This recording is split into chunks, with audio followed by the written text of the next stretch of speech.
I want you to picture a child who's struggling to read. Our general advice would be practice more, put more efforts. What do we do when their efforts don't pay off? We ask them to read more, practice more, and try harder. People believe learning disabilities disappear if you practice enough. It sounds logical, right? If you aren't good at something, you practice it. You become better. Try reading or pronouncing.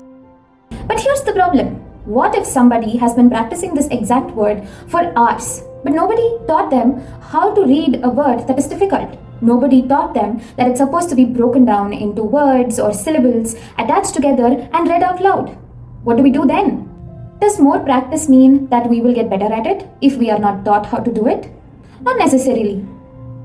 Specific learning disorder is a neurodevelopmental disorder that involves difficulty in learning and using specific academic skills. It can involve reading, written expression, mathematics, and more. If somebody is struggling a lot, it does not mean that they're not trying enough. It does not mean they're unintelligent either. Read the first sentence and tell me what the adjectives are.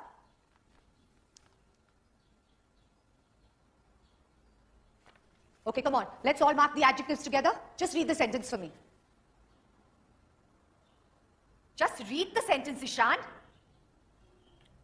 ये तो नाच रहे हैं.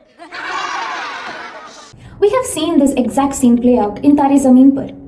Initially, everybody asks Ishan to try harder, work harder, practice more, and get better at the things that he's struggling.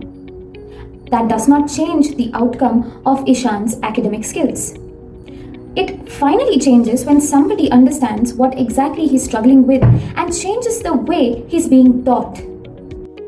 And this approach isn't just theoretical. In India, Saho and colleagues developed a 6-month home-based intervention specifically for children diagnosed with specific learning disorder or SLD.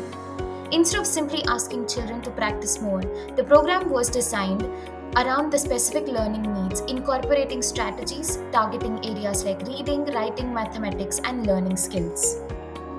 Imagine 2 students are struggling with the same reading task. Student A, teacher says, practice it again. To student B, teacher says, let's figure out what part you're struggling with. Which one do you think is more useful?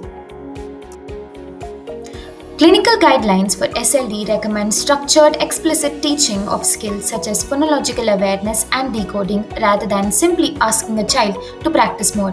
And that's exactly why support needs to be matched to what the child is actually struggling with.